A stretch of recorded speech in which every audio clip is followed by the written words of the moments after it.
My husband and daughter shut me out for a month, so I chose to leave. 5 years later, he called and asked me to attend our daughter's wedding. I went not knowing what to expect. When he saw me there, his hands began to shake, and I finally understood the power of walking away. "Dad, did you hear something? Like weird white noise." I stood frozen in my own living room, hands still extended toward the TV remote, while my 17-year-old daughter looked right through me and asked her father if he'd heard a noise. Not asked me a question. Just about me. Like I was a malfunctioning appliance. Spencer didn't even glance up from his phone. "Just the house settling, honey. The house settling." That's what I'd become after 20 years of marriage. Not Catherine. Not Mom. Not even an annoyance worth acknowledging. Just ambient noise. Background static. The creaking of old pipes nobody notices anymore. Before we continue, I want to thank you for being here and listening to stories about finding strength in impossible situations. If you believe that no one deserves to be erased from their own life, please consider subscribing. It's free and helps these stories reach others who need to hear them. Now let's see what happens next. That was day 28 of what I'd started calling the erasure. 28 consecutive days of being treated like I didn't exist in my own home. 28 mornings of cheerful greetings met with theatrical silence. 28 evenings of coming home to find them already eating takeout they hadn't bothered to save for me. I'd actually started checking mirrors that week. Touching walls to confirm I could still interact with physical objects. I'd Googled, "Can you be dead and not know it?" at 2 a.m. 3 nights ago, which tells you everything about my mental state. The remote sat on the coffee table between them, just 18 inches from where I stood. Lily snatched it away the moment I reached for it, clutching it against her chest like I was trying to steal something precious. "We're watching something," she said, not looking at me. "I just need 5 minutes," I heard myself say, hating how my voice had taken on this pleading quality. "Just to check the news." 5 minutes. Lily's eyes stayed fixed on the television screen where some reality show couple was having a scripted argument. We're at the good part. The good part. There was always a good part. Every single time I wanted to use the TV I'd helped pay for in the house I'd helped maintain, there was always some critical moment I'd be interrupting. I stood there another moment, my arms still outstretched stupidly before letting it drop to my side. Spencer and Lily had already returned their attention to the screen, their bodies angled slightly away from me, creating a united front. A wall I couldn't penetrate. I walked back to the kitchen, my footsteps echoing on the hardwood floors I'd scrubbed last weekend. The breakfast dishes were still in the sink. The dishes from breakfast I hadn't been invited to because they'd gone out for pancakes. Without mentioning it. Without asking if I wanted to come. I'd found the receipt on the counter when I came downstairs at 8:30. 2 orders of blueberry pancakes, 2 orange juices, 2 coffees. The timestamp read 7:15 a.m. They'd deliberately left early to avoid me. This wasn't new. The pattern had been building for weeks, each incident small enough to dismiss individually but together forming something impossible to ignore. It started subtly, conversations that would halt the moment I entered a room. Inside jokes I wasn't included in. Plans made without consulting me. Then it escalated. The morning greetings I offered that went completely unacknowledged. Spencer raising his newspaper the second I spoke, creating a physical barrier between us. Lily's eyes sliding past me like I was transparent, even when I stood directly in front of her asking about her day. I tried to rationalize it at first. Spencer was stressed about work. Lily was a teenager and teenagers were naturally self-absorbed. They were going through something, having some father-daughter bonding phase that would pass. But this wasn't bonding. This was exclusion. Systematic, deliberate exclusion. I opened the refrigerator looking for something to make for dinner and found it nearly empty. The groceries I'd bought 3 days ago were gone. In their place were takeout containers and convenience foods I hadn't purchased. They'd been eating without me, shopping without me, living without me. My phone buzzed on the counter. A text from my friend Janet. "Still on for coffee tomorrow?" I stared at the message, trying to remember when I'd made those plans. Yesterday? Last week? Time had started blurring together, each day identical to the last. Wake up. Try to be seen. Phil. Go to bed. Repeat. I typed back. Yes, 10 a.m. at Riverside Cafe? Her response came immediately. Perfect. Can't wait to catch up. Haven't seen you in forever. Forever. Had it been that long? I scrolled through our message history. 6 weeks since our last coffee date. 6 weeks since I'd left the house for anything other than my part-time shifts at the university library. 6 weeks since I'd done anything that wasn't trying to make my family acknowledge my existence. When had I become this person? This desperate, invisible woman haunting her own life? I closed the refrigerator and noticed something on the counter I hadn't seen before. Spencer's briefcase positioned by the back door, ready for tomorrow morning. But it was Saturday. Spencer never packed his briefcase on Saturday for Monday. He was meticulous about his routines. Briefcase got packed Sunday evening, never before. Something cold prickled at the base of my spine. I walked over, telling myself I was just curious, not snooping. The leather was expensive, well-maintained, exactly like Spencer himself. Professional. Organized. Efficient. A corner of paper stuck out from the side pocket. Legal letterhead. My hand moved before my brain could stop it, pulling the document free. Petition for dissolution of marriage. Read the header in official typeface. The paper trembled in my hands, or maybe my hands were trembling. I couldn't tell anymore. My eyes scanned down the page, catching phrases that rearranged my entire reality. Irreconcilable differences. Equitable distribution of assets. Custody arrangements. Custody arrangements. For Lily, who was 17 and didn't need custody arrangements. Unless Spencer was making sure I'd have minimal access even to weekend visits. Making sure the erasure would be legally permanent. I flipped to the next page. Asset division. Our house. The one we'd bought together, decorated together, where I'd planted every flower in the garden. Listed as marital property to be retained by petitioner. Spencer. The house would go to Spencer. Our joint bank accounts, the ones I'd been managing for 20 years, would be divided. Our savings split down the middle. My retirement account from the library, categorized and calculated. Everything we'd built together, neatly itemized and divided like we were a business partnership being dissolved. Not a marriage. Not a family. Not 2 decades of shared life. I turned to the final page. The signature line. Spencer had already signed. His name in that precise, efficient handwriting I'd once found attractive. Dated 3 days ago. Thursday. The same day I'd suggested lunch at the sushi restaurant. The same day he'd walked past me like I was air. He'd already decided. Already signed the papers. Already ended our marriage. The last month hadn't been them going through a phase or dealing with stress. It had been them waiting for me to break, waiting for me to leave, making conditions so unbearable that I'd do exactly what Spencer wanted without him having to be the bad guy. A sticky note was attached to the signature line. 3 words in Spencer's handwriting. Sign here. Not, I'm sorry this didn't work out. Not, we need to talk. Not even, I want a divorce. Just instructions. Like I was an employee being terminated, handed papers and told where to sign. I stood in my kitchen. The kitchen I'd cleaned that morning in the house I'd maintained, beside the family I'd devoted 20 years to, and felt something fundamental shift inside my chest. Not breaking. Hardening. I wasn't going to sign these papers. Not tonight. Not like this. I folded the document carefully and slid it back into Spencer's briefcase exactly where I'd found it. Then I walked upstairs to our bedroom, pulled my old college duffel bag from the closet and began packing. 3 comfortable shirts. 2 pairs of jeans. Enough underwear and socks to last a week. My toothbrush. My laptop. The framed photo of baby Lily I kept on my nightstand, not because I was taking it with me long term, but because I needed to remember her before she learned to look through me. I left a note on my pillow. Short, simple, giving them nothing. Gone to think.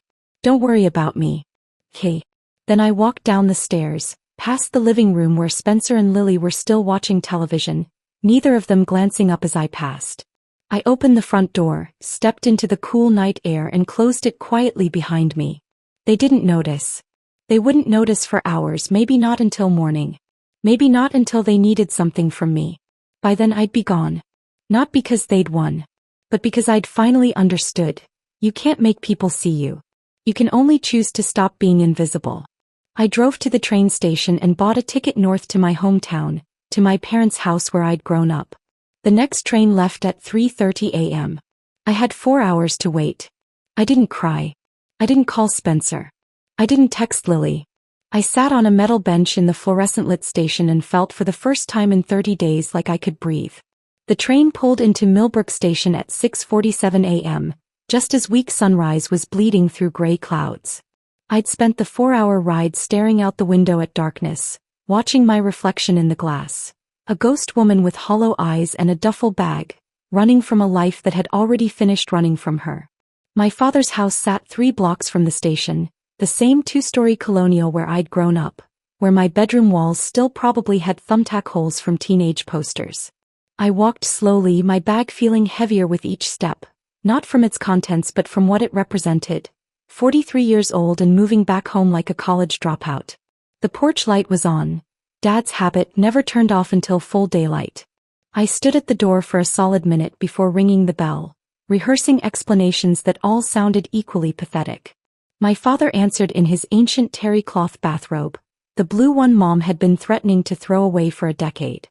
His hair stuck up at angles that defied physics, and he squinted at me through glasses he'd clearly just shoved on his face. "Catherine." His voice was rough with sleep and confusion. "What in God's name are you doing here at this hour?" I held up my duffel bag. It was all the answer I could manage without my voice breaking. Come in, come in." He stepped aside, ushering me into the living room that hadn't changed since 1995. Same floral couch Mom had reupholstered twice. Same family photos on the mantel. Same safe, unchanging space where the worst thing that ever happened was a broken lamp or a bad report card. "Harold." Mom's voice drifted down from upstairs, alert despite the early hour. Retired school principals never really lost the ability to wake at the first sign of something wrong. "Who's at the door at this ungodly hour?" "It's Catherine, Eleanor." "He's visiting." Pause. A long one. I could practically hear Mom's brain cataloging the implications. Catherine unannounced at dawn with luggage. "I'll be right down." Dad guided me to the couch, took my bag, set it by the stairs. "I'll make coffee," he said, which was his default response to any crisis. "Heart attack." "Coffee." "Car accident." "Coffee." "Daughter showing up fleeing her marriage." "Coffee." I sat on that floral couch and felt something inside me finally unlock. My hands were shaking.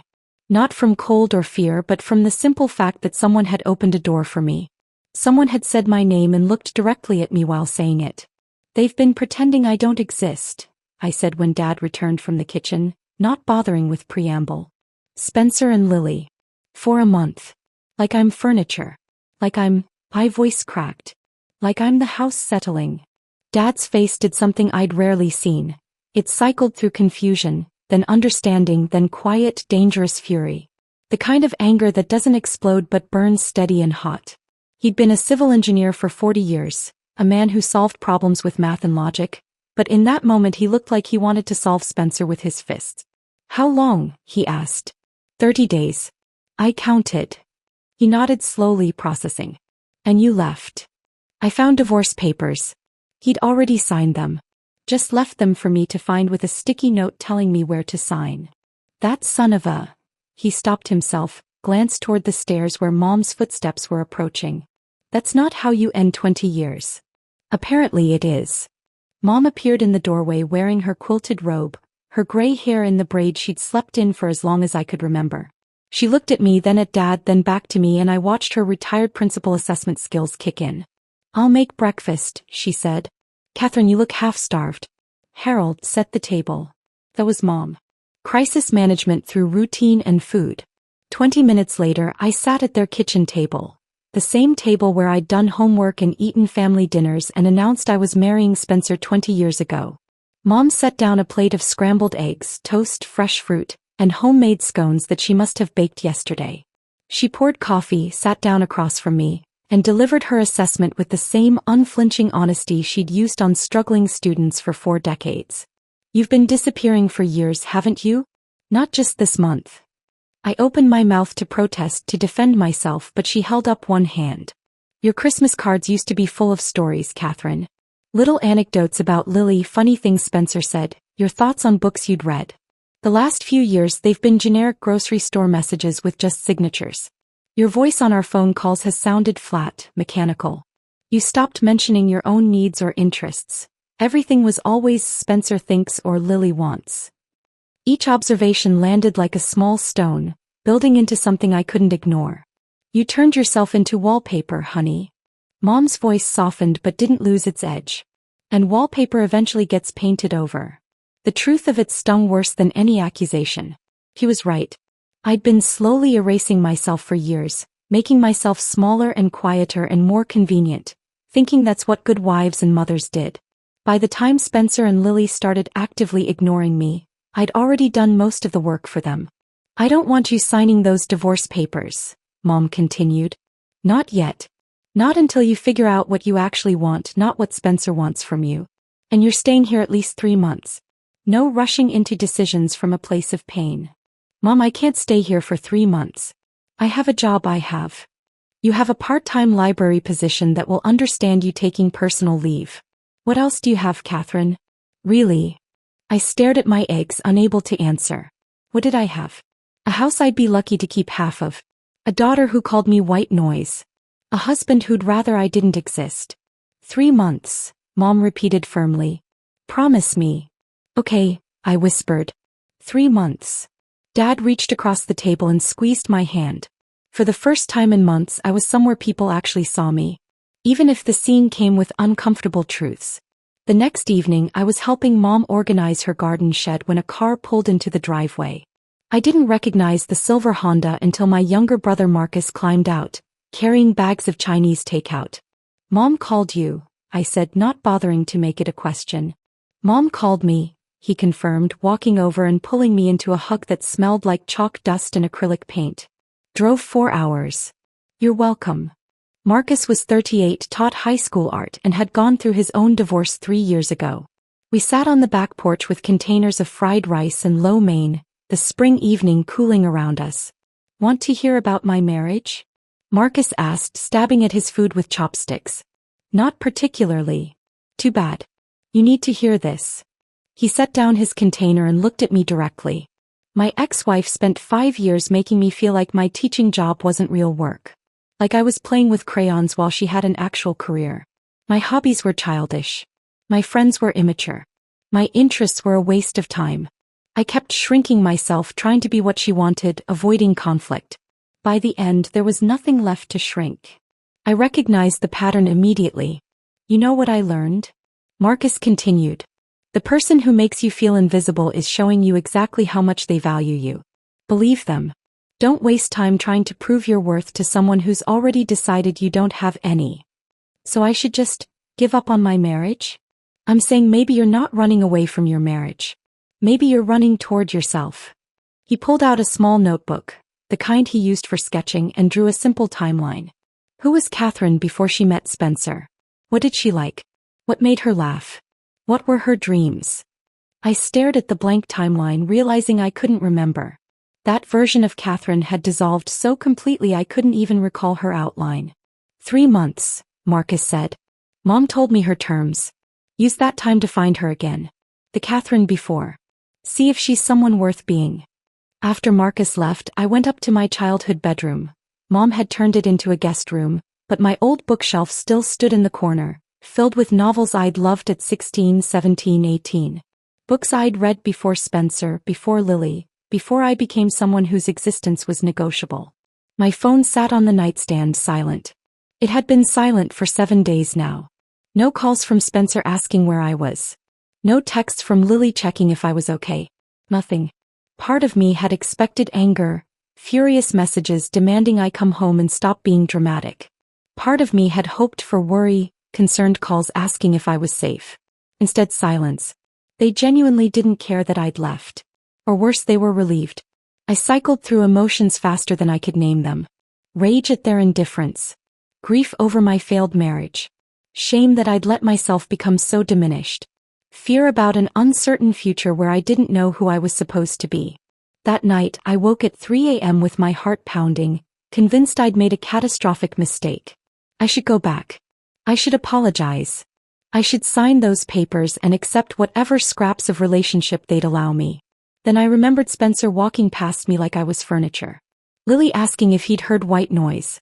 The empty refrigerator they'd left that way deliberately. Each memory hardened something in my chest, transforming grief into resolve.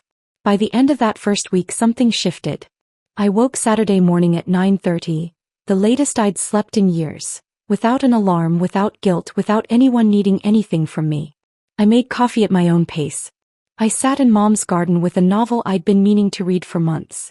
For 3 uninterrupted hours I read. Just read. Because I wanted to. It was such a small thing.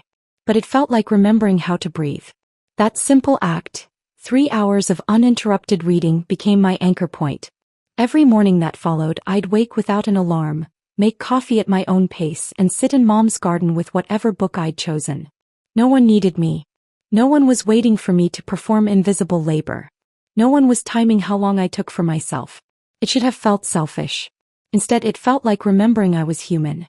3 weeks into my stay, Dad asked if I'd update my resume on his computer. Just in case you want to look for something full-time, he said carefully, not pushing, just offering the option. I sat at his desk in the study that still smelled like his old pipe tobacco, even though he'd quit smoking a decade ago. The desktop computer was ancient by modern standards, but it worked. I opened a browser to access my email for reference materials. That's when I saw it. My old email account was still logged in from some previous visit months ago. The inbox showed unread messages, most of them spam, but one subject line made my hand freeze on the mouse. Following up on our discussion about Lily's college applications and the special circumstances you mentioned. The sender was Jennifer Carlson, Lily's school counselor. Special circumstances? What special circumstances? I shouldn't have opened it. I knew that even as my cursor moved toward the email. This was technically snooping, reading correspondence not meant for me. But the phrase special circumstances regarding my own daughter overrode every privacy instinct I had. I clicked. The email was a response in a longer thread. I scrolled to the beginning, my heart rate accelerating with each message. 6 months ago, Spencer had initiated contact with Ms. Carlson. The first email was innocuous. Questions about Lily's college application timeline, scholarship opportunities, standard parent concerns. But the second email shifted everything. I wanted to discuss some family circumstances that may affect Lily's applications, Spencer had written. My wife has been dealing with some personal challenges, mental health issues that have made her increasingly unreliable. I'm trying to provide stability for Lily during her senior year, but Catherine's condition has been affecting the household. Mental health issues. Increasingly unreliable. Catherine's condition. My hands started shaking. The thread continued. Spencer had methodically built a narrative over months, each email adding another layer. Catherine was struggling with depression, having difficulty maintaining normal routines, becoming emotionally distant from family responsibilities. He positioned himself as the heroic parent holding everything together, managing both his demanding career and Lily's needs while his wife fell apart. Ms. Carlson's responses were sympathetic, supportive. She praised Spencer's dedication. She suggested resources for families dealing with mental illness. She assured him that Lily's college applications could note the challenging family circumstances to explain any inconsistencies in her academic record. I kept scrolling, each message making me feel sicker. There was no challenging family circumstance. There was no mental breakdown. There was just Spencer systematically destroying my reputation to school officials, creating a paper trail that painted me as unstable, unreliable, essentially abandoning my parental duties. And he'd started this 6 months ago, 2 months before the erasure even began. This wasn't reactive cruelty. This was premeditated. I printed every email, my hands trembling so badly I could barely load paper into the printer. Then I did something I hadn't done since leaving. I logged into our joint bank account. I'd been managing our finances for 20 years. I knew every account number, every password, every automatic payment. I'd handled it all while working part-time at the library, somehow making Spencer's corporate salary and my modest income stretch to cover mortgage, bills, Lily's expenses, everything. The login screen appeared. I typed the password, expecting it to fail. Surely Spencer had changed it after I left. But it worked. He hadn't even bothered to lock me out. Why would he? I was already gone. The account summary loaded and my stomach dropped. The balance was $3,847. 3 months ago it had been $31,000. I pulled up the transaction history, watching our savings evaporate in a pattern of transfers. Small amounts at first, $200 to an account I didn't recognize. Then $500. Then $1,000.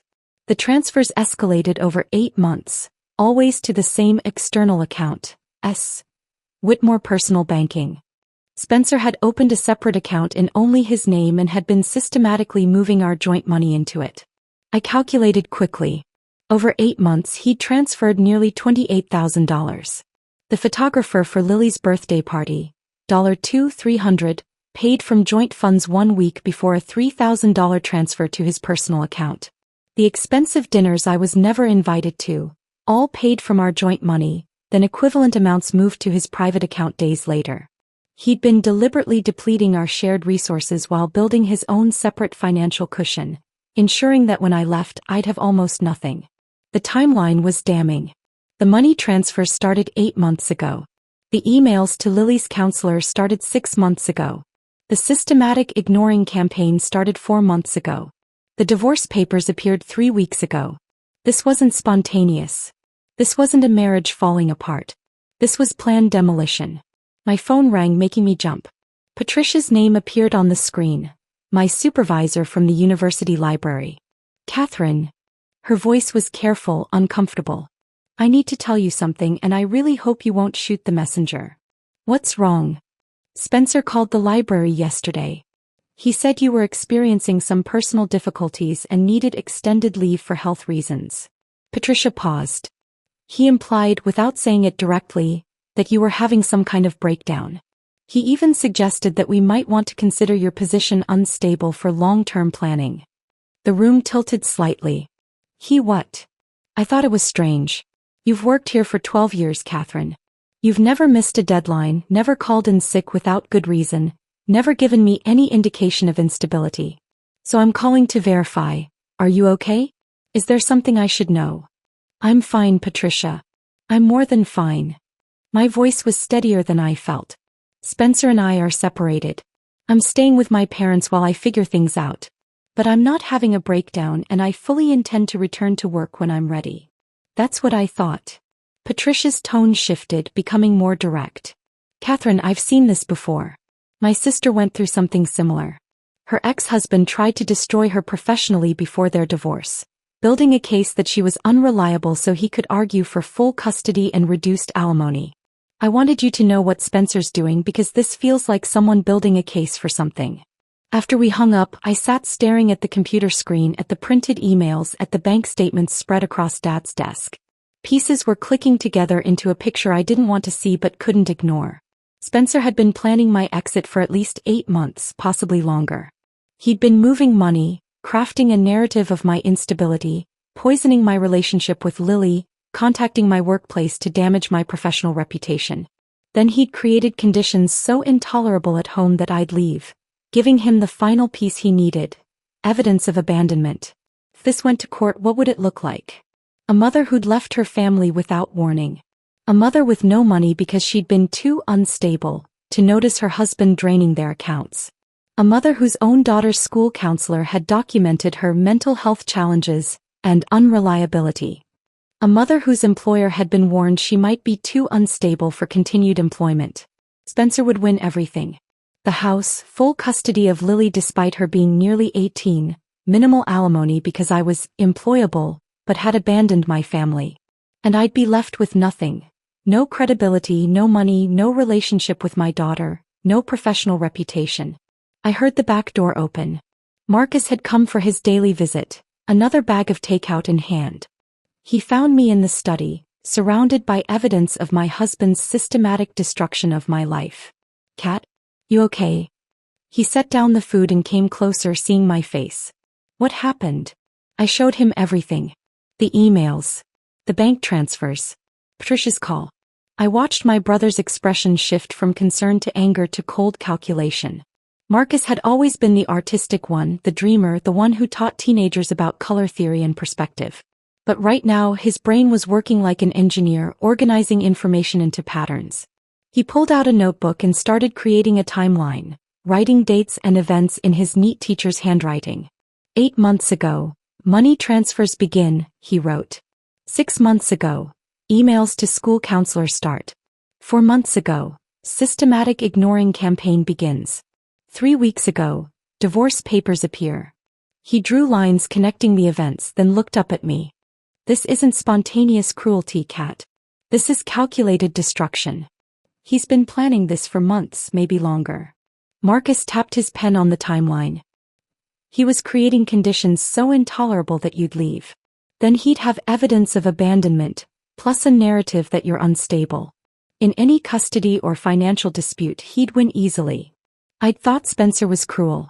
I'd thought he'd fallen out of love and handled it badly. I'd thought the ignoring campaign was about him being selfish or emotionally stunted. But this was something else entirely. This was a man dismantling his wife's entire life with corporate efficiency, ensuring she'd leave with nothing. No credibility, no money, no relationship with her daughter, no reputation. Building a case, brick by brick, that would justify taking everything while making it look like I'd abandoned them.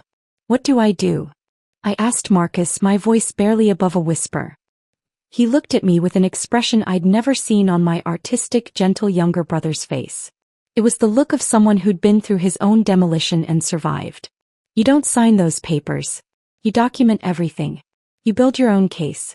And you get a lawyer who specializes in cases like this, because Spencer just made a critical mistake.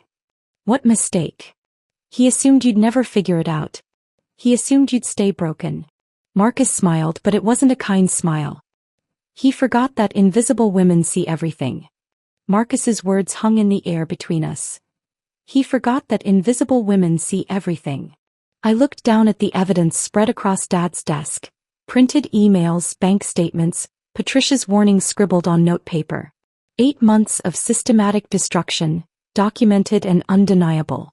I'm not signing those papers, I said, the decision crystallizing as I spoke it aloud.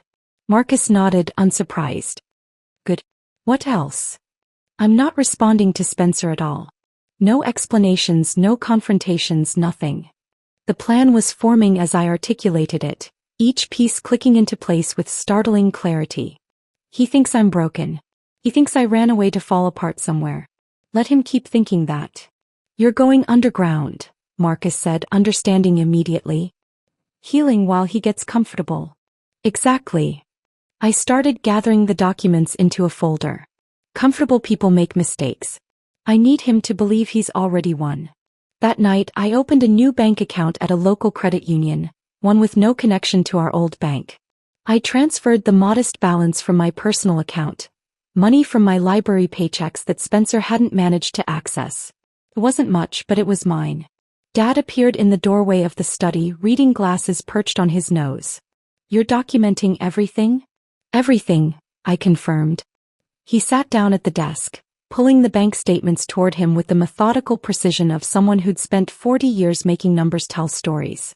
Let me show you something. For the next hour, my father, retired accountant, crossword puzzle enthusiast, man who'd taught me to balance a checkbook at age 12, walked me through exactly how much Spencer had taken and how to protect what little remained. He was smart about it, Dad admitted grudgingly. Small transfers, irregular timing, nothing that would trigger automatic fraud alerts. But he made one critical error. What? He left a pattern. Courts don't like patterns. They suggest intent. Dad created a spreadsheet, organizing every transfer by date and amount. We'll need copies of everything. Statements, emails, documentation of his contacts with the school and your employer. Build a timeline that shows premeditation. Mom joined us with tea in her old principal's network. I called Margaret Chin. She retired from Lincoln High 3 years ago, but she was there for 35 years. She remembers you from when you volunteered in Lily's elementary classes. Mom set down the tea with quiet determination. She's writing a character reference. So are Beth Garrison and Tom Fletcher. All people who knew you as a parent, as a volunteer, as someone reliable and present. I looked at my parents. Both in their 70s, both supposed to be enjoying retirement, both now weaponizing their professional expertise to help their daughter survive a predator in a business suit. Thank you, I whispered. Don't thank us, Mom said firmly. You're our daughter. We protect our own. 6 weeks after I'd arrived with nothing but a duffel bag and shattered dignity, my phone rang with an unfamiliar number. I almost didn't answer. Spencer had been calling from blocked numbers occasionally, leaving voicemails I deleted without listening to. But something made me pick up. Catherine Whitmore? The voice was professional, female, warm. Speaking. This is Dr. Rebecca Walsh. I'm the director of the Riverside Library System. Patricia Brennan gave me your contact information. Do you have a few minutes to talk? I moved to the back porch away from where Mom was making dinner. Of course.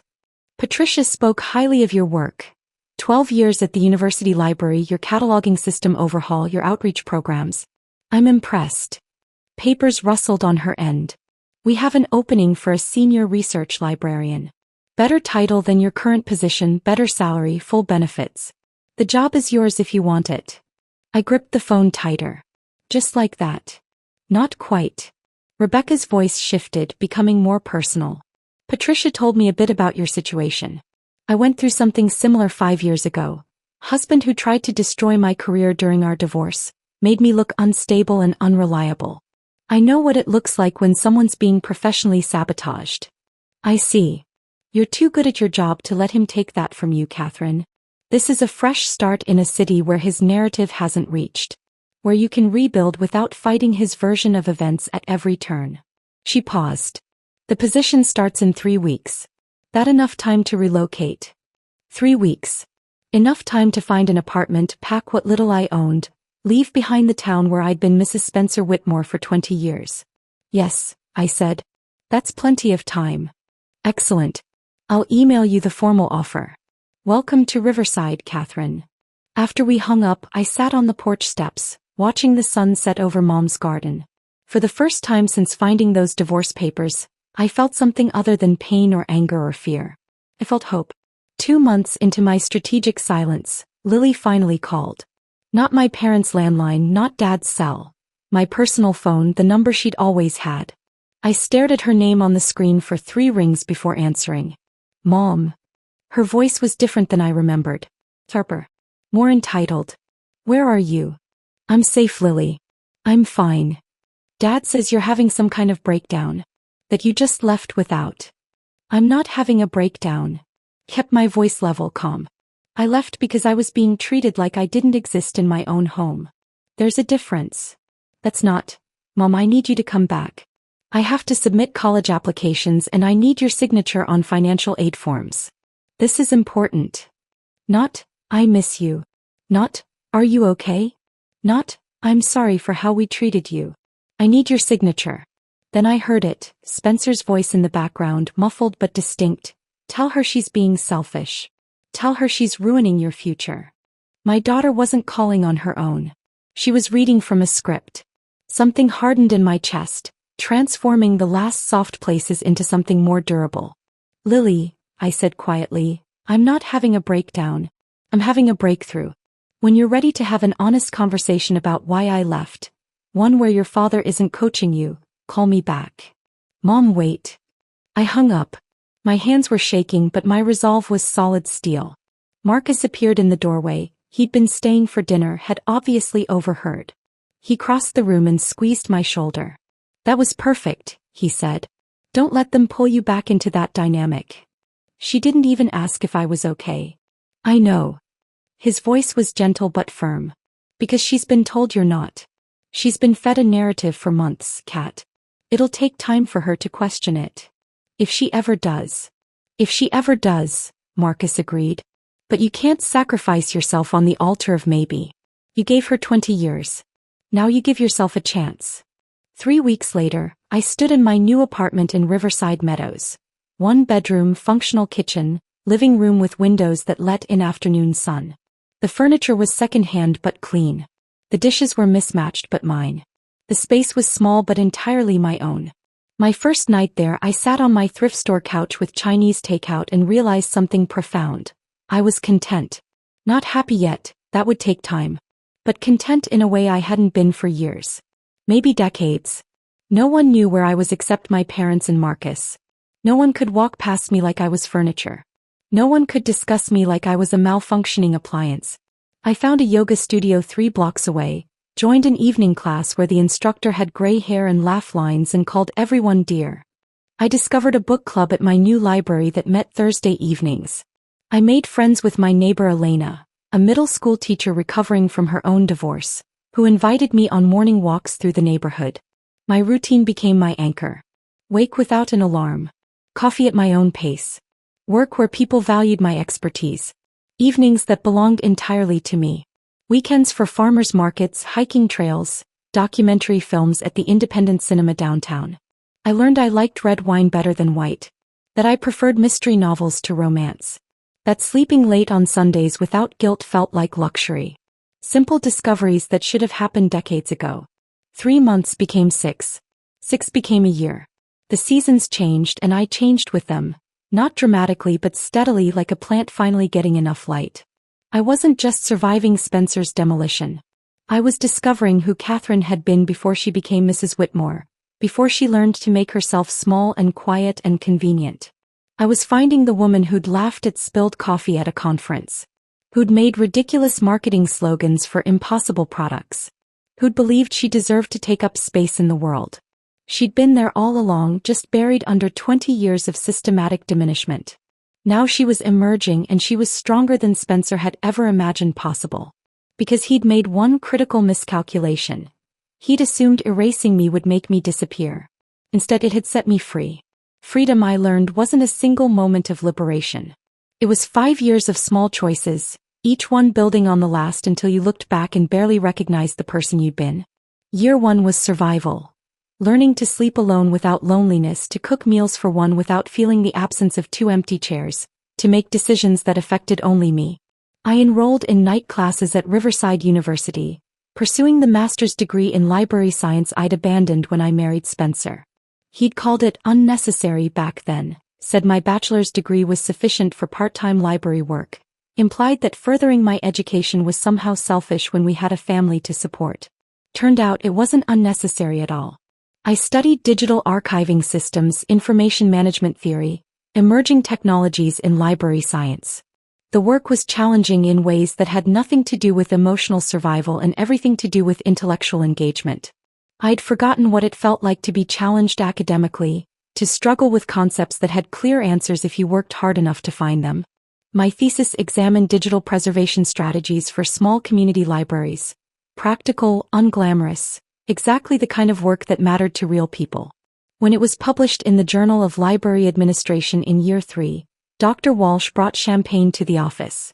"You're too good at this to stay in research," she told me over plastic cups of cheap Prosecco. "I'm promoting you to associate director. More pay, more responsibility, more visibility. You ready for that?" I was. Turns out I was good at leadership, at mentoring younger librarians, redesigning inefficient systems, advocating for budget increases. My colleagues sought my advice. They invited me to dinners, asked my opinion on their projects, genuinely seemed to enjoy my company. It was revolutionary, being valued for my expertise rather than my ability to disappear. Elena from next door introduced me to her book club in year 2. That's where I met Joyce, a real estate agent with a laugh like broken glass and opinions about everything, and Michelle, an ER nurse whose dark humor about her ex-husband's inadequacies made me snort wine through my nose. We started meeting monthly, just the 4 of us, calling ourselves the Phoenix Club with only mild irony. Women who'd risen from the ashes of failed marriages, scarred but stronger for it. "My ex told me I was too loud," Joyce said one evening, her 3rd glass of wine making her philosophical. "Spent 15 years trying to be quieter, smaller, less opinionated. You know what I learned?" "What?" Michelle asked. "I'm not too loud. He was too fragile." We all drank to that. I dated occasionally. Nothing serious, just reminding myself I was still a woman, still interesting to other humans. Daniel, a history professor, took me to art galleries and talked about the French Revolution like it was gossip. We lasted 3 months before mutually agreeing we were better as friends. Marcus, a librarian from the satellite branch, made me laugh but wanted commitment I wasn't ready to give. We ended things amicably over coffee. I wasn't looking for another relationship. I was learning to have one with myself first. Throughout all of it, I maintained absolute silence regarding Spencer and Lily. No calls, no emails, no late-night social media stalking to see what they were doing. I blocked them on everything, creating a digital firewall between my old life and new. This wasn't avoidance, it was strategy. My lawyer and Brennan had advised this approach from the beginning. and was 50-something, razor-sharp, with a reputation for demolishing opposing counsel while maintaining perfect professional courtesy. She wore sensible shoes and no-nonsense suits and had eyes that could calculate your financial worth in seconds. "Let him think he won," she told me during our first consultation. "Let him get comfortable in that narrative. Comfortable people make mistakes. Comfortable people get sloppy." So I let Spencer believe I'd simply dissolved, that his systematic erasure had succeeded. I paid the court-ordered child support every month without fail. $400 that legally I could have challenged since Lily was nearly 18 when I left, but I paid it anyway. Creating my own paper trail of reliability. Documenting my stability. And kept copies of everything. Bank statements showing steady income and responsible spending, employment records showing promotions and professional growth, character references from colleagues and neighbors. Building a case we might never need but would have ready if we did. My parents provided occasional updates about Lily. She'd chosen a college 3 hours from home, far enough for independence, close enough for weekend visits. Marketing major. Active in student organizations. Dating someone seriously by her sophomore year. Each update felt like a small knife between my ribs, but I maintained silence. I couldn't force Lily to see the truth. I could only ensure that if she was ready to hear my side, I'd still be here. Her 18th birthday passed without contact. I allowed myself one day of grief, looked through old photos, cried into Elena's shoulder, drank too much wine and woke with a headache that felt like punishment. Then I got up and kept moving forward. By year 3, something unexpected happened. I realized I liked my life. Not tolerated it. Not managed it. Actively liked it. I traveled to conferences in Chicago, San Francisco, Boston. Cities I'd always wanted to visit but never had time for when I was busy maintaining a household that didn't want me. I walked through museums alone, ate at restaurants alone, discovered I enjoyed my own company. I took a pottery class at the community center and was terrible at it. Every bowl I made looked vaguely drunk, listing to one side. But I loved the meditative quality of working with clay, the way you could smooth out imperfections with wet fingers. I experimented with cooking, trying recipes that only needed to please me. Discovered I loved Thai food spicy enough to make my eyes water. That I preferred documentaries to sitcoms. That sleeping late on Sundays without guilt felt like luxury I'd never known existed.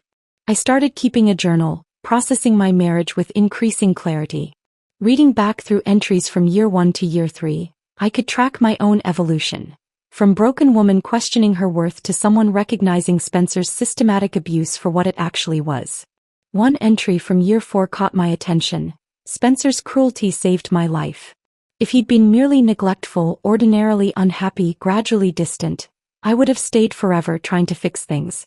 But his calculated erasure was so extreme, so deliberate, that leaving became my only option for survival. He freed me by trying to destroy me. How's that for irony? I realized something profound that year. I didn't miss my marriage. I missed the idea of what I'd thought my marriage was supposed to be. The fantasy I'd constructed in my head that had never actually existed. The reality had been 20 years of slowly shrinking myself, making myself smaller and quieter and more convenient, until there was almost nothing left to shrink. Spencer hadn't suddenly become cruel. He'd always been this way. I'd just been too invested in the fantasy to see it clearly. Year 5 arrived quietly. I was 48, owned no property, had modest savings, a job I loved, friends who actually wanted to spend time with me. My life wasn't impressive by external standards. No fancy house, no impressive title, no Instagram-worthy highlights. But it was mine. Completely authentically mine. That Tuesday evening in late April, I was heating tomato soup and debating between the ocean documentary I'd been saving or mindless cooking competition shows when my phone buzzed. Unknown number. Probably spam about extended car warranties or duct cleaning services. But something, instinct, curiosity, fate made me answer. "Hello, Catherine." Spencer's voice. After 5 years of silence, suddenly in my kitchen through this small rectangle of glass and circuits. Every muscle in my body went rigid. My first instinct was to hang up immediately, block the number, maintain the careful separation I'd built. But curiosity overrode self-protection. "I'm here," I managed, my hand gripping the counter edge. He sounded different. Older maybe. Uncertain in a way I'd never associated with Spencer Whitmore, who'd always known exactly what he wanted and how to get it. I I wasn't sure if this was still your number. It is. I didn't elaborate. Didn't tell him I'd kept it specifically hoping Lily might call someday. Didn't give him anything. Awkward pause. I heard background noise, voices, music, movement. He wasn't alone. How have you been? The question was so absurd I almost laughed. 5 years of systematic destruction, of silence, of treating me like I'd never existed, and now he wanted to know how I'd been? Fine, I said flatly. Why are you calling, Spencer? He took a breath, the kind people take before difficult announcements. Catherine, Lily is getting married. The words hit like physical impact. My little girl, not little anymore. 22 years old. Getting married to someone I'd never met, at a wedding I'd never be invited to, living a life I knew nothing about. Married, I repeated because my brain needed a moment to process. Yes. To a wonderful young man named James Morrison. They met in college, been together 2 years. The wedding is next month. Next month. She'd been engaged for who knows how long, planning this wedding, choosing flowers and venues and dresses, and I was learning about it through a phone call 5 weeks before the ceremony. I hope she's happy. She is. Catherine. His voice shifted, becoming more hesitant. You should come. To the wedding. I nearly dropped the phone. The audacity was breathtaking. 5 years of silence, of treating me like I'd never existed, and suddenly I was supposed to show up at my daughter's wedding like nothing had happened? You want me at the wedding? Yes. She's your daughter. You should be there. But as Spencer talked, explaining the date, the venue, the time, I detected something in his voice I hadn't anticipated. Something that sounded almost like fear. He was afraid of something. I couldn't identify what, but it was there, threaded through his words like a hairline crack in expensive porcelain. She misses you, he said quietly. I did laugh then. Couldn't help it. Funny way of showing it. 5 years, Spencer. Not a single call, text, or email. Not on my birthday, not on holidays, nothing. But now she misses me. People change, Catherine. Time changes things. Yes, I agreed. It certainly does. I should have said no. Should have told him exactly where he could put his wedding invitation. Should have hung up and blocked his number and continued my carefully constructed life without him. Instead, I heard myself say, I'll think about it. After he hung up, I stood in my kitchen with cold soup and a phone that felt heavier than it should, trying to understand what had just happened. My daughter was getting married. And somehow, impossibly, I just agreed to consider attending. I stared at my phone long after Spencer hung up, the screen dark and silent, my soup forgotten on the counter. My daughter was getting married. To someone named James Morrison. At Riverside Country Club. Next month. And I'd said I'd think about attending. The absurdity of it hit me all at once. 5 years of silence and suddenly I was supposed to show up at a wedding like nothing had happened? Like I hadn't been systematically erased from their lives? Like Spencer hadn't spent months building a case that I was unstable, unreliable, essentially abandoning my family? I needed perspective. I needed people who'd tell me the truth, not what I wanted to hear. I texted the Phoenix Club group chat. Emergency meeting. My place. Tomorrow night. Bring wine. Elena responded first. On it. Everything okay? Define okay, I typed back. The next evening, my small living room filled with the women who'd become my chosen family. Elena arrived with 2 bottles of red wine and concern etched on her face. Joyce brought fancy cheese and her trademark bluntness. Michelle showed up straight from a 12-hour shift, still in scrubs carrying chocolate. I told them everything. Spencer's call, the wedding invitation, the 5 years of silence suddenly broken for this. Why now? Elena asked immediately, her teacher's instinct for hidden motives kicking in. Why reach out after 5 years of nothing? What changed? Maybe Lily insisted, I offered weakly. Did Spencer say that? Joyce was already pouring wine with the efficiency of someone who'd had this conversation before. Because in my experience, people don't suddenly remember you exist unless you're useful to them. What do they need from you, Catherine? I hadn't thought about it that way. I don't know. My presence. My blessing. Your compliance, Michelle said quietly, her nurse's ability to see through symptoms to root causes serving her well. They want you to show up, play nice, fit into whatever narrative they've created about your absence. Make it look like everything's fine, like they're the gracious ones allowing you back in. The wine was sharp on my tongue, or maybe that was just the bitterness of recognition. But here's the real question, Michelle continued, leaning forward. What do you want, Catherine? Not what's right or fair or expected. Not what a good mother should want. What do you actually want? I set down my wine glass, trying to articulate something I'd been avoiding examining too closely. I want to see her, I admitted.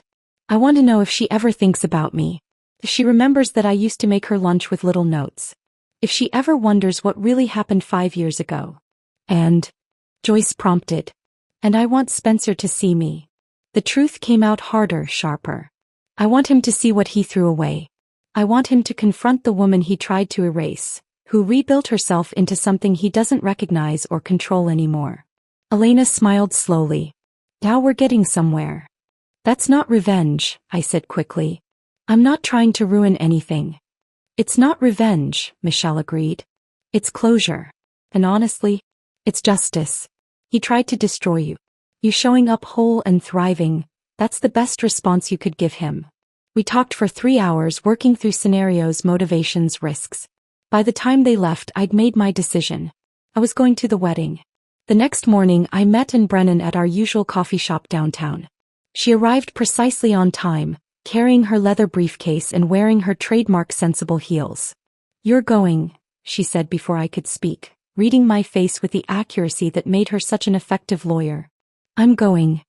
And ordered a black coffee, sat down across from me with the posture of someone preparing for negotiation. Then we do this strategically. This is either a trap or an opportunity, maybe both. She pulled out a legal pad, started making notes as she talked. If you go armored. Treat it like a deposition. Speak only when necessary. Observe everything. Give them nothing. No anger, no tears, no explanations they can twist later. You're composed, dignified, present because you choose to be. I can do that. Also consider bringing someone. A date, a friend.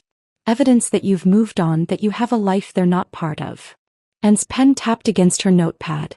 Men like Spencer can't stand the idea that you survived without them. Show him you didn't just survive. You flourished. That's more devastating than any revenge you could plan. I thought about it, then shook my head. No. This is something I need to do alone. Bringing someone would look like I'm trying too hard to prove something. Fair point. And made another note. There's also a legal angle to consider. Attending demonstrates your ongoing interest in Lily's life. Your stability. Your willingness to be the bigger person. If any custody or financial issues ever resurface. Lily's 22. There won't be custody issues. You'd be surprised what can come up in divorce modifications. Better to have this documented. That you made the effort, that you were willing to attend despite years of exclusion. And looked up from her notes. I'm not saying that's why you should go. But it doesn't hurt. I was beginning to see the wedding differently, not as a personal event that might bring closure, but as a strategic move in a game I hadn't realized we were still playing. 3 weeks. I had 3 weeks to prepare.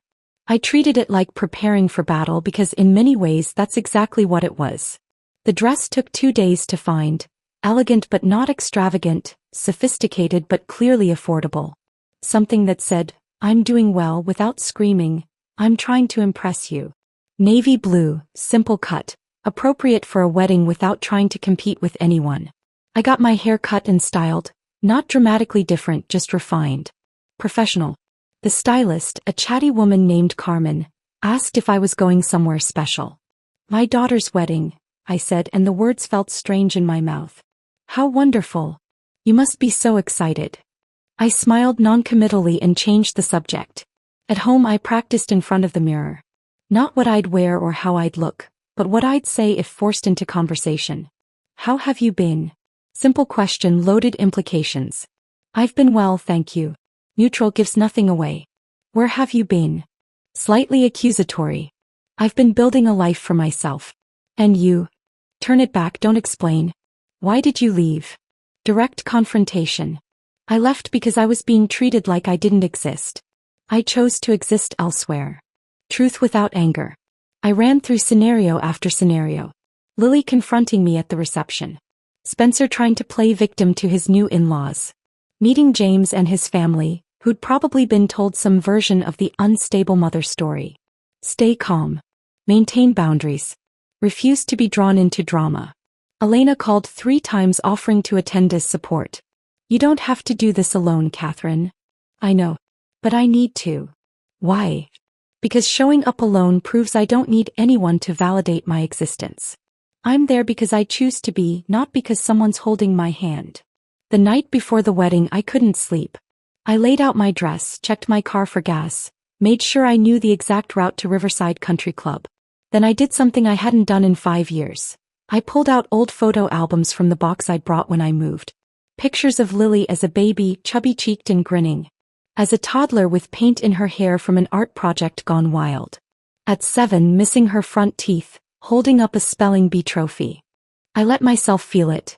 The grief of missing years, the ache of memories that belonged to someone I used to be. The loss of watching my daughter grow into adulthood, of being excluded from college visits and boyfriend introductions and engagement celebrations. I cried for about 20 minutes, then put the photos away. Tomorrow wasn't about reclaiming the past. It was about facing it with dignity intact. The morning of the wedding arrived with perfect spring weather. Sunny, warm, the kind of day that made weddings look like magazine spreads. I woke at 6, too anxious to sleep, moving through my morning routine with mechanical precision. Coffee. Toast I couldn't taste. Shower. Careful application of makeup that enhanced without announcing itself. The navy dress that fit perfectly. Modest jewelry. Comfortable but elegant shoes. I looked in the mirror and saw a woman who'd survived something that should have destroyed her. Who'd rebuilt from nothing into something solid and real. Good enough. The drive to Riverside Country Club took 40 minutes on highways lined with flowering trees, nature providing free wedding decorations. I used the time to breathe, to center myself with techniques from yoga classes I'd been taking for years. I reminded myself with each breath, I don't need anything from these people. Not forgiveness. Not reconciliation. Not understanding. I'm attending because Lily is still my daughter, because I refuse to be erased from this milestone, because showing up is more powerful than hiding. The country club appeared like something from a wealth magazine. Marble columns, professionally landscaped grounds, valet parking for luxury vehicles that cost more than my annual salary. I drove past the valet, finding a regular parking spot at the edge of the lot where my 10-year-old sedan wouldn't look quite so out of place. I sat there for 15 minutes watching guests arrive. Women in designer dresses and men in expensive suits. Everyone looking like they belonged to this world of country clubs and destination weddings and trust funds. I didn't belong here. I'd never belonged here even when I was married to Spencer. But I'd built something better. Something real and mine and not dependent on anyone else's approval. I was here because I chose to be. Present. Visible. Undeniable. I checked my reflection one last time in the rearview mirror, grabbed my small purse and opened the car door. Time to remind them what they'd lost when they decided I didn't matter. The country club entrance felt like walking into a different universe. One where wealth whispered instead of shouted, where everything from the doorman's polished shoes to the subtle scent of expensive florals announced that this was a world I'd never quite belonged to. I bypassed the guest book, not wanting to announce my presence more than necessary, and followed the flow of well-dressed strangers toward the ceremony space. The venue opened up like a scene from a bridal magazine.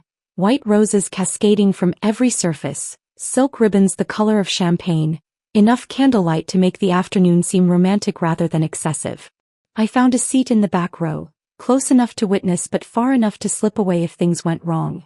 Around me, guests chatted in the easy way of people who all knew each other, who all belonged to the same social circles, country clubs, vacation destinations. I recognized no one. Not a single face. 5 years ago I would have known these people. Spencer's colleagues, our neighbors, the parents from Lily's school. But clearly, an entirely new social ecosystem had formed in my absence. These were people from Spencer's post-Catherine life. James's wealthy family. Lily's college friends who'd never met her mother. The evidence of my complete erasure was everywhere I looked. A string quartet began playing, something classical and emotional that I didn't recognize. Guests quieted, stood, turned toward the back entrance. The procession started with bridesmaids in sage green dresses, then groomsmen in perfectly tailored suits, then flower girls scattering petals with varying degrees of cooperation. Then Lily appeared. My breath caught painfully in my chest. She was breathtaking. Not just pretty or lovely. genuinely stunning in a way that momentarily stopped time. The dress looked handcrafted by angels. All delicate lace and precise tailoring that probably cost more than 6 months of my salary. Her dark hair was swept up elegantly, her makeup perfect, her smile radiant as she held her father's arm. Spencer looked exactly like what he was. Successful, distinguished, the proud father of the bride. His suit was impeccable, his posture confident, his expression the right mix of joy and bittersweet emotion at giving away his daughter. They started down the aisle together, and I felt the full weight of 5 missing years compress into this single moment. I'd missed so much. College tours and boyfriend introductions. The engagement announcement. Dress shopping and cake tastings and all those mother-daughter moments I'd imagined having someday. They'd taken it all from me. Or I'd lost it. Depending on whose narrative you believed. Then Lily's eyes found mine. The shock on her face was extraordinary. Pure disbelief mixed with something that looked almost like seeing a ghost. Her stride faltered mid-step, disrupting the careful procession rhythm. Her mouth opened slightly, her grip on Spencer's arm tightening. She turned to Spencer, whispered something urgent that I couldn't hear from my distance. Spencer's head turned slightly, following her gaze until his eyes landed on me. That's when I saw it happen. Spencer's hands began to shake. Not a subtle tremor. A visible, uncontrollable shaking that he tried desperately to hide by gripping Lily's arm tighter. His face went pale beneath his tan, his composed expression cracking like fine porcelain under pressure. Several guests in the front rows noticed, exchanging concerned glances and whispered questions. Spencer tried to steady himself, taking a breath and resuming the walk down the aisle, but the shaking continued. He hadn't expected me to actually come. He'd invited me thinking I'd refuse, giving him the moral high ground of, we invited her but she chose not to attend. Or maybe Lily had insisted, and he'd called assuming 5 years of silence meant I'd disappeared completely from her life. But here I was. Present. Composed. Whole. And watching his carefully constructed world tilt slightly off its axis. They reached the altar where James waited, handsome in that generic way of young men from good families, with kind eyes and an expensive haircut. He looked at Lily like she was precious, which counted for something. Spencer released her arm, hands still trembling as he stepped back to his seat in the front row. The officiant began speaking about love and commitment and partnership. Words that should have been beautiful but felt hollow in my mouth after what I'd experienced. I watched the ceremony unfold. The vows, the ring exchange, the reading from Corinthians about love being patient and kind, and felt oddly detached from it all. I wasn't watching Lily and James. I was watching Spencer. He kept glancing back toward my seat, his composure slipping further with each look. His face was a mask of something I was slowly beginning to identify. Fear. Spencer was afraid. Not of me specifically. I posed no physical threat, no legal danger, nothing concrete. He was afraid of what I represented. The woman he'd systematically erased who should have stayed erased. The wife he'd driven away who should have stayed broken and invisible. But here I was, sitting in the back row of his daughter's wedding, wearing a nice dress and calm expression, having rebuilt myself into someone he no longer recognized or controlled. My mere presence was a threat to the narrative he'd spent 5 years building. And in that moment, watching Spencer's facade crack under the weight of confronting what he'd destroyed, I understood something profound. I'd spent 5 years thinking that leaving made me weak. Thinking that I'd failed as a wife and mother by choosing to walk away rather than endure. But I'd been wrong. The real power wasn't in staying and enduring systematic cruelty, trying to fix something that was deliberately broken. The real power was in walking away. In becoming so completely whole without them that your very presence became testimony to their failure. Spencer had tried to erase me and I'd let him think he'd succeeded. Then I'd rebuilt myself so thoroughly that when he finally saw me again, he didn't recognize the woman standing before him. That was power. Quiet, undeniable power. The ceremony concluded with the traditional kiss and the officiant's announcement. I present to you Mr. and Mrs. James Morrison. Guests applauded. The string quartet launched into something joyful. Lily and James walked back down the aisle together, newlyweds glowing with happiness and youth and the confidence of people who'd never been systematically destroyed. As they passed my row, Lily's eyes found mine again. This time the expression was different. Confusion mixed with something that might have been shame. Or maybe anger. Or maybe just the complicated emotion of seeing your mother for the first time in 5 years at your wedding. I nodded once. A simple gesture that encompassed everything I couldn't say aloud. I see you. I came. I was here for your wedding. I'm still your mother even if you've forgotten that. Then they were past me, surrounded by guests offering congratulations and taking photos. As people began moving toward the reception hall, following signs to cocktails and dinner, I stood and quietly walked in the opposite direction, toward the exit. I'd come for the ceremony. That was the commitment I'd made to myself. I had no interest in the reception, in making small talk with strangers who believed whatever story Spencer had told about the unstable mother who'd abandoned her family.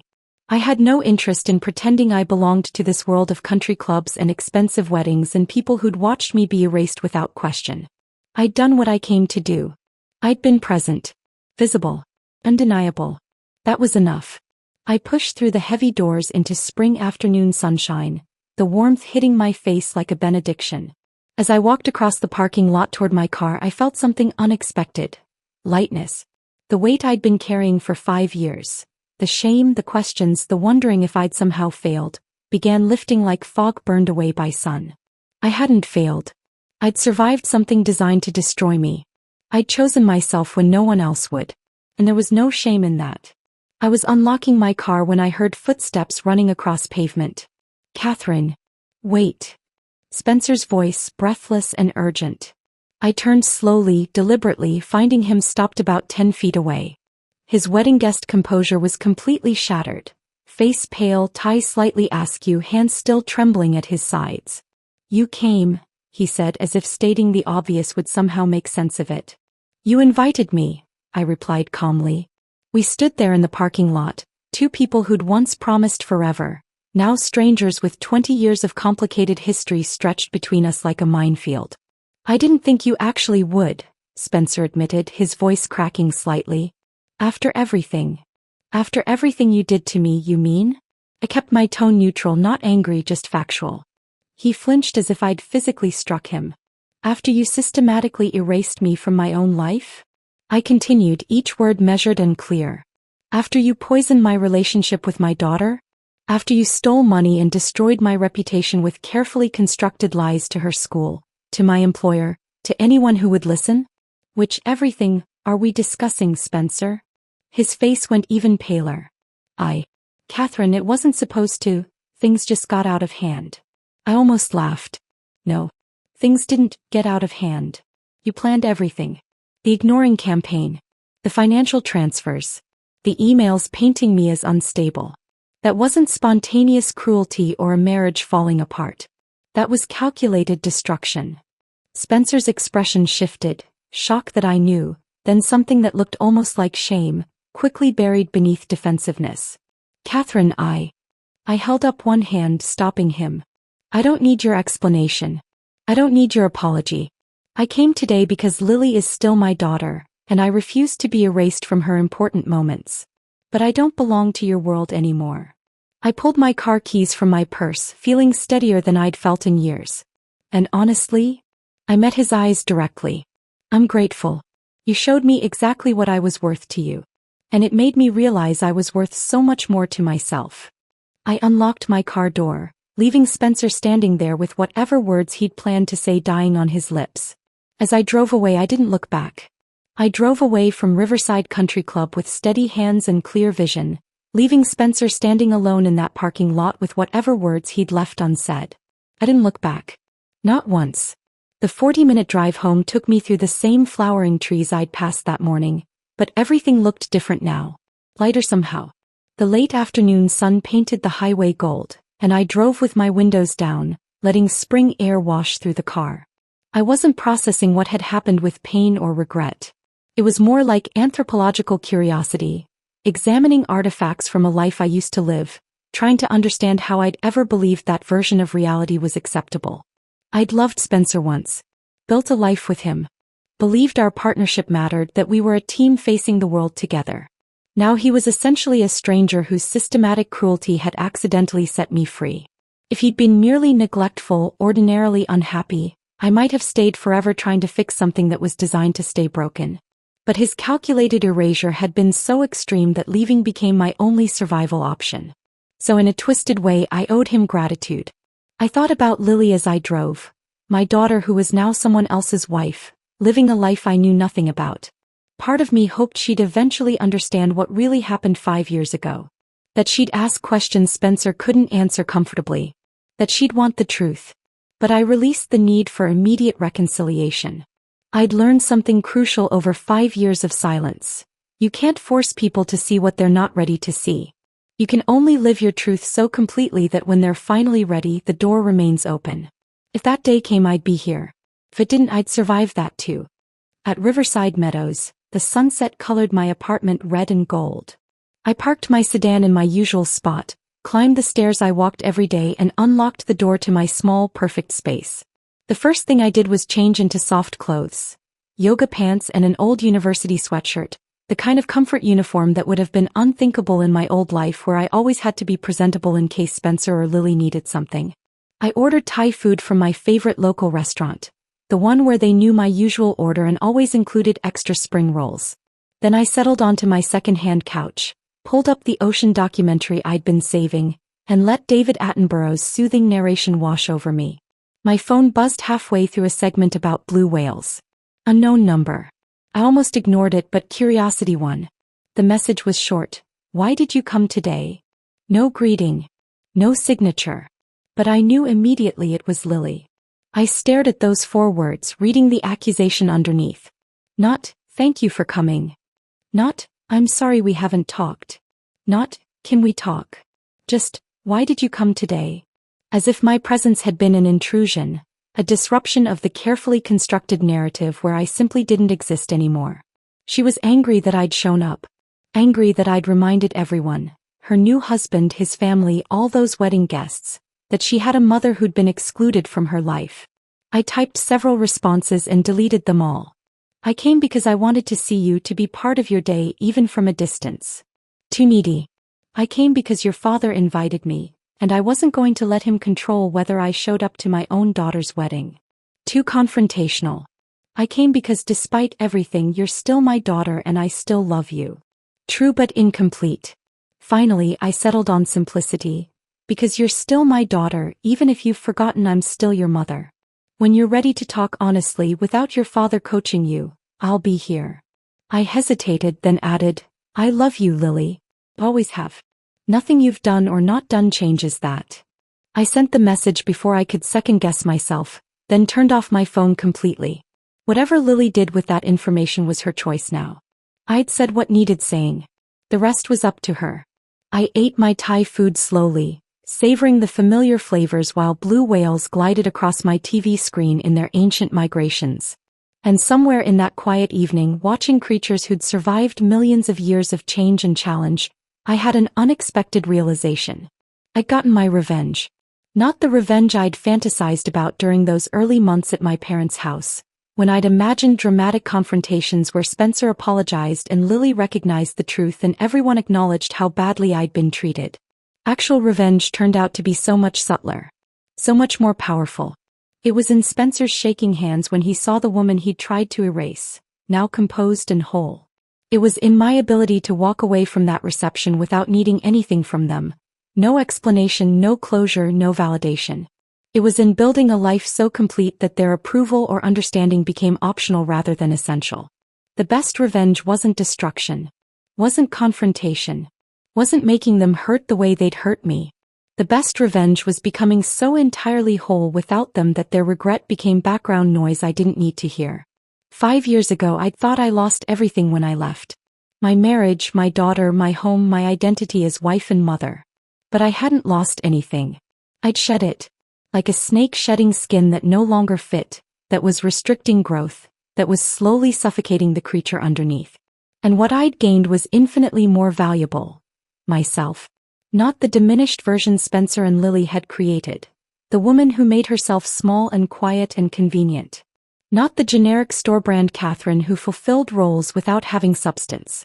The real Catherine. The one who'd laughed at spilled coffee at a conference. Who'd made ridiculous marketing slogans. Who'd believed she deserved to exist fully, loudly, completely. She'd been there all along, just buried under 20 years of systematic diminishment. I finished my dinner, cleaned up the containers, and prepared for bed with the calm routine that had become my anchor over 5 years. Tomorrow was Monday. Team meeting at the library in the morning. We were discussing the summer reading program expansion. Book club Wednesday evening. We were reading a mystery set in Iceland that Joyce had recommended. Yoga class Thursday after work with Elena. Weekend hiking plans with the Phoenix Club, exploring a new trail system 2 hours north. My life wasn't dramatic. It wasn't luxurious.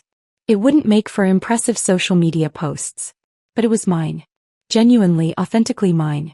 I'd learned to sleep alone without loneliness, spreading out in my bed without wondering when Spencer would come to bed or whether he'd acknowledge my existence. I ate meals I chose without negotiating preferences or dietary restrictions. I made decisions about my schedule, my finances, my friendships that affected only me. I discovered interests I'd forgotten during my marriage. Marine biology fascinated me now. I'd taken an online course about ocean ecosystems. Pottery remained a hobby despite my complete lack of talent for it. I preferred independent films to blockbusters. Saturday mornings at the farmer's market felt like weekly celebration. I had friends who valued my opinion, colleagues who respected my expertise, neighbors who smiled when I passed and asked how I was doing because they genuinely wanted to know. Most importantly, I had myself back. Not the wife Spencer had molded. Not the mother Lily had taken for granted. Just Catherine, full, complicated, interesting, flawed, real. As I turned off my bedroom light, I felt something unexpected. Peace. Not the peace of resolution where everything gets neatly wrapped up and forgiven. Not the peace of reconciliation where broken relationships get mended. The peace of knowing I'd survived something designed to destroy me. The peace of walking away from people who treated me like background noise and building a life where my voice mattered. The peace of being systematically erased and choosing to redraw myself stronger and clearer than before. Spencer's hands had shaken today when he saw me. That was his burden to carry. The weight of recognizing what he'd destroyed, what he'd lost, what he'd thrown away in his calculated campaign to erase me. But that wasn't my burden anymore. I'd walked away 5 years ago from a house where I was a ghost. Tonight I walked toward tomorrow, toward my job and my friends and my small apartment and my quiet, genuine life. And that was power enough. The best revenge wasn't destruction. It was freedom. And I was finally, completely free. If this story of quiet strength and walking away had you captivated, hit that like button right now. My favorite part was when Catherine sat calmly in the back row while Spencer's hands began to shake, realizing she'd survived everything he tried to destroy. What was your favorite moment? Drop it in the comments below. Don't miss more powerful stories like this. Subscribe and hit that notification bell so you never miss an upload.